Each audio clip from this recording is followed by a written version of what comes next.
Hello, welcome back to my channel, and I'm going to dive right in here and give you a little fun fact and say that I was cutting this out without power because we lost power for a little bit for the hurricane. Helene, that one. But back to the dress. I had to use my walking foot, which I will show you on my other machine, which meant I needed to use my Singer, not my Juki, because I do not have a walking foot. That is just a straight stitch machine, and it doesn't even have the ability to use a walking foot. And this is velvet. So I did end up using all of the curtain panels to do this because I was completely blanking on the fact that I had to work with the nap for the velvet, so I had to cut all of the panels for the entire dress in the same direction. So I used almost all the curtains. I have enough left to make some decorative pillows out of it. That'll be fun, and I will probably do that. But then, yes, I needed to pin a lot more than I normally do for all of these long seams because I needed to make sure that the walking foot was holding it correctly throughout the stitching process and that it didn't move or shift, and it worked really well. Nothing moved, nothing shifted. It did exactly what I needed it to do. And then I took each and every seam over to the serger and serged each side of the seam separately. So yes, this took quite some time, but I'm very happy that I did that.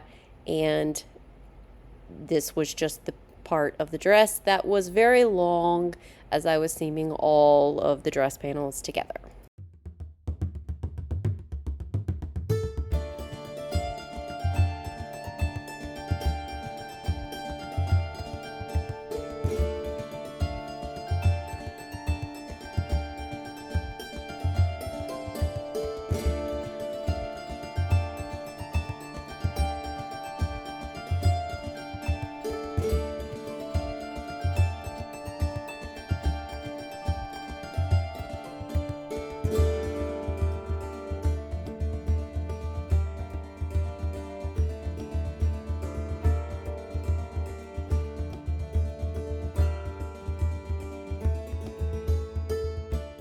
Okay, so to pick back up where I am with my dress, I'm gonna do, I know I said I was gonna do lacing in the back, and I'm still gonna obviously do lacing in the back, but what I have figured out I'm gonna do is not crisscross lacing, I'm gonna do spiral lacing. So I marked the back, and I just made up this facing piece here and just cut a length that went a little bit past where it's connected, and then that's down, and then I top stitched it here on this side just to hold it down. And I'm gonna do eyelets. What I will probably do for this one is metal eyelets, but then I will, as I have time, take some green matching thread and cover them with thread. But I definitely want the metal on here to go through. This is curtain velvet, so it's not stretched, it's very sturdy, but it's thick.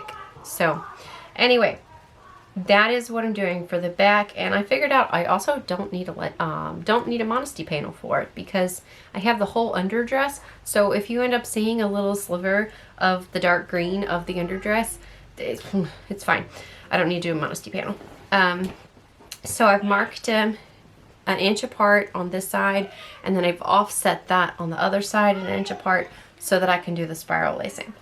So I've got to do that. Where I am on the construction though is the whole dress is the dress pieces, not the sleeves, are sewn together. I tried to show it, but I serged the interior seams separately, so because it's very thick, I didn't want it all going to one side. So yes, that took a lot of time going down all of these seams, but it was worth it. I got the shoulder seams done, this back piece, and then the other thing I have done is cut that slit up the middle of the front of the skirt. I haven't decided how I'm going to sew it back yet, or if I'm going to cut any more off. So you see that underskirt under it, but I might just hand tack that down. We'll see. I'll have to get the rest of the dress constructed, and then I'll put it on the mannequin with that dress under it and see how I like it. I did go ahead and serge all of that though, because it's velvet and I just wanted it serged. And like I said, I'm serging this. And I have serged all of the sleeve pieces, and I just need to start constructing the sleeve. So that, I'll work on that shortly, but I think I'm gonna go ahead and do the lacing, the eyelets, and that's gonna involve a lot of hole poking and hammering. So, but yeah, and I think I'm gonna try to put them just past where the, so there's the fabric on the inside from the seam, and that would be 4 layers of velvet if I went through that area. I'm gonna put it just past that, which will have it, my ruler, which will mean they are about 3/4 of an inch away from the seam, and that I think will look pretty. I'm gonna find something pretty to do the spiral lacing, and I love spiral lacing. I think it looks really pretty. So, oh, also I need to figure out how to press these seams out, which velvet is not the same.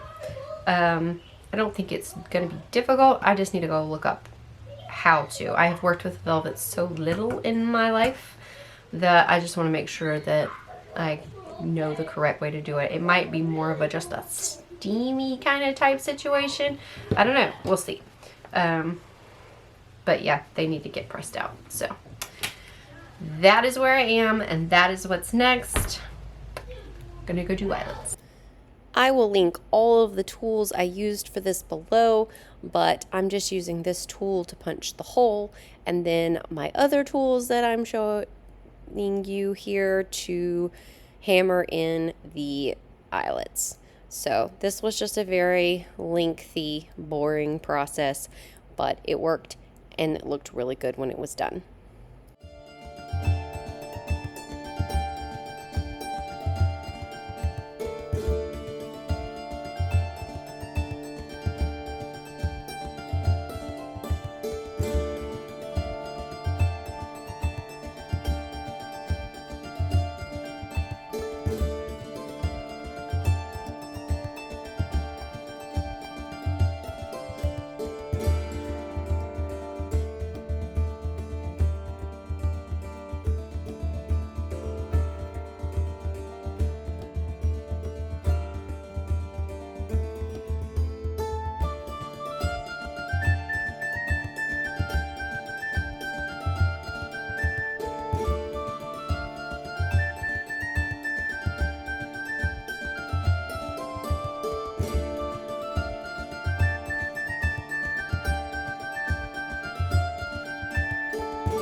Alright, so I ended up using these gold eyelets that are only one. I've already put them away, but they're the ones that you put them through and you flatten the metal. I didn't have enough of the 2-part ones to do it, and these are gold. So I still want to cover them in thread, but I'm gonna figure out whether I want to cover them in green thread or whether I want to cover them in gold thread and go with it. But that doesn't have to happen immediately.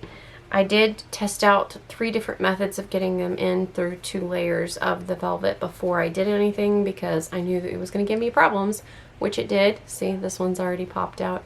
And third one was the charm. I figured out the best way to do it. So that's a lot.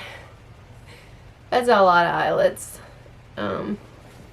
They're done. They're in, and whew, yeah, that was a lot. That took me a while. So pressing or steaming or whatever I need to do will be next. Surprise! I forgot to actually film the process of me steaming all of those seams. However, I did actually remember to film it when I got to these sleeves, so I'll show that in a second. But for the sleeves, I just pinned and then sewed these top pieces together at the underarm seam, and then sewed and pinned the bell part of the sleeves together where I'll show, and then I believe is where I show how I will steam it. Yes, and we'll get to that in a second.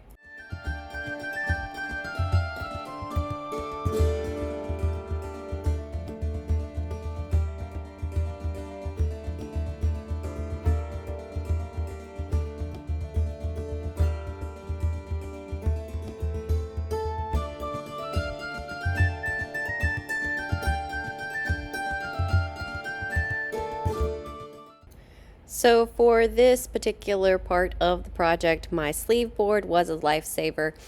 And I will say right here, it looks like I am actually pressing. I am not. And I'm not pressing with the clapper that you'll see in a minute either. I was just trying to get the heat to escape. But what I did do was I hovered my iron over the seam, steamed it to kingdom come, and then hovered the clapper over it. And as you can see from there, it worked really well, and you didn't see the pressing on the other side, and it did not crush the velvet. And then once that was done, I pinned the two parts of the sleeve together at the elbow joint, or right where they come together. And this is the part where the velvet wanted to shift, because to cut them to where the nap was facing in the same direction, obviously this had to be flipped, which meant for this particular seam the nap was not facing in the same direction, and it was obvious. Didn't matter, at least it was just shifting up and down and not side to side, so it still did what it was supposed to do in the seam as far as lining up. And then it was pinned and sewed to the dress in the arm's eye, and the sleeves were on.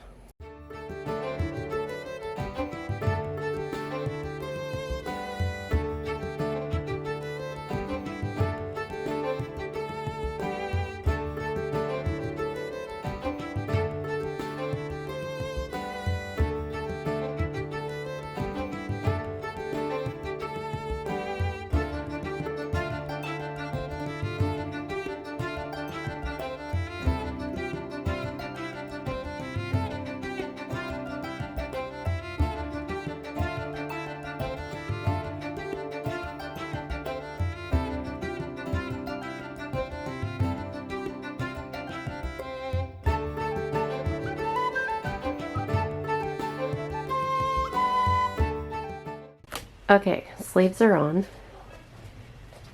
and I think they look really good. So I have this one here pinned under to a length falling on at least my dress form of where I like it.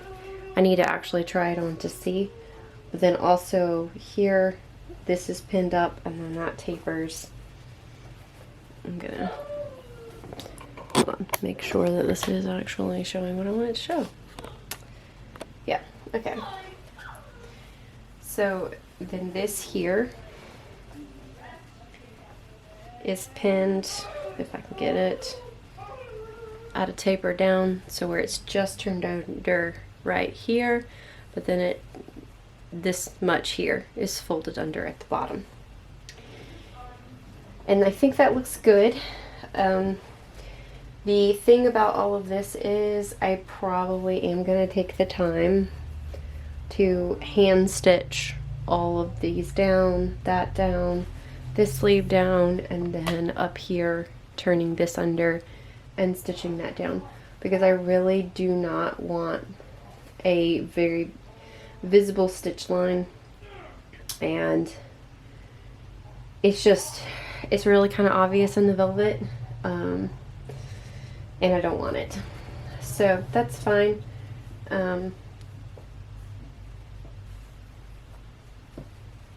yeah, this, I don't think this does this on me, but I've got to try it on and verify that that is all good. Yeah, I'm going to show you, my wheels keep catching on the skirt here. So this is the spiral lacing. This is just a cord that I had laying around. This is not going to be the final cord that goes in on the dress, but I needed to get it on the dress form on top of this to make sure that this is laying how I wanted it to, at least here. I'm going to pin everything while it's here, and then I'm going to put it on, and I will make sure that it's good before I spend all of that time hand stitching all of this down. But yeah, I'm really, really, really pleased with this. This took me 2 whole days, but I am very happy with the results and glad I did it that way. I think it looks so much better. So yeah, so that is where we are. I'm very, very pleased with this. Yay, progress. I'm running out of time, so that's a good thing. Here I am just hand whip stitching back the flap at the very center front bottom of the dress where the underskirt is going to be visible from behind it, and this worked really well. I didn't end up having to cut off any extra. I just tapered out the fabric, and I think it looks really good. And then I'm going to jump to it in a second, but I ended up, instead of just turning under the neck edge of the dress, I ended up taking the pattern pieces here and creating my own facing pieces, serged the edges of those facing pieces, and then sewed it right sides together along the entire neck edge, turned it under, and hand whipped it down on the inside of the neck, and I think that looks really good.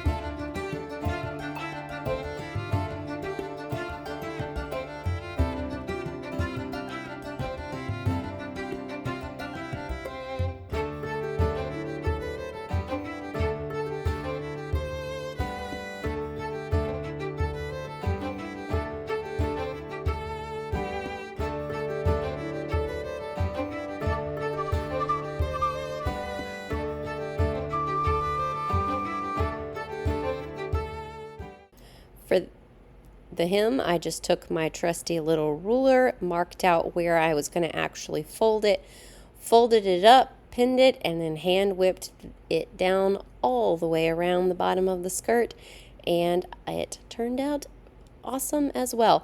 And right at the edge of the skirt, I don't show it here, but I did whip that all the way down from the top of the edge of what I turned up down to where it's folded, just so that it doesn't move at the very edge of the dress, since that's the center front bottom. And yeah, think it turned out really well. Very pleased with it and glad I took the time to do it that way. Okay. Okay, this is exciting. So I need to figure out a way to tack these two sleeves together at the top seam on the inside in a way that's removable, because I have to get these on separately.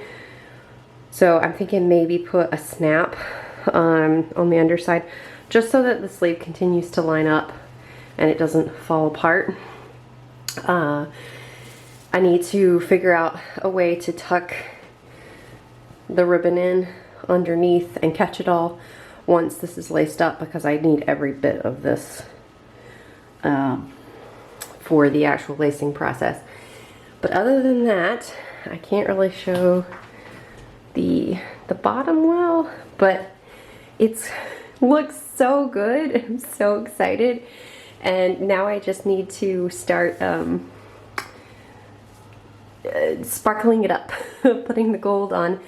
I have a couple of options for that, but I'm gonna try to do, no, I'm going to do a sample first on some of the extra velvet to see what I like the best before I actually start doing this with the dress. But yes, it is looking great. I'm extremely pleased with this. We are making progress. And it definitely looks like Elinor's dress, just needs gold all up and down it. So yes, yay. So much love to do, but yay. All right, this is where I'm gonna end this video. The embellishing of the dress and all of the accessories. So the wig, the belt, the crown, those will be in the next video. There was really no way I was going to be able to fit all of that footage and this footage in a video that wasn't over an hour long, and I just need to split it up. So at this point, it's after Halloween. I would have already posted a picture of the end result of all of this on my community tab. That's the word I'm looking for. On Halloween. So you should already have seen the finished picture. I would love for you to stick around to see the rest of the actual process of getting to that finished part, but I'm glad that you stuck around for this video, and I hope you like and subscribe and tell me what you think, and I look forward to seeing you in the next video in a couple of weeks where I cover how I did all of the other parts of this dress and the full costume, and may or may not talk about how I almost lost my sanity on it. But anyway, this was fun, and I will see you in the next one.